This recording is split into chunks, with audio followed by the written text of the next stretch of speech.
Welcome to Kenton's videos. Enjoy the video. In this video, I will show how to make stir fry in air fryer, updated. Preheat your air fryer to 375 degrees F and prepare bite-sized vegetables and protein. Pat ingredients dry and toss with a tablespoon of oil and simple seasonings.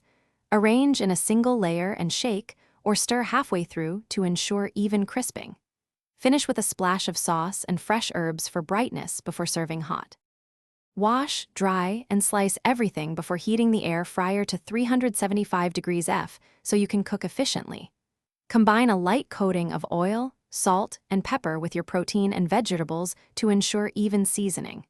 Use hearty vegetables like peppers, broccoli, and carrots that stand up to high heat.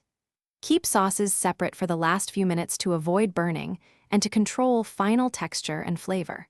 Place ingredients in a single layer and avoid overcrowding, so air circulates properly and everything crisps. Cook at 375 degrees F for roughly 8 to 12 minutes depending on thickness, shaking the basket halfway through for even results. Add quick cooking items, like bean sprouts or spinach, in the last 2 minutes to prevent wilting. Adjust timing for your air fryer model and personal crispness preference before tossing with sauce and serving. Thanks for watching. Consider subscribing if we helped you.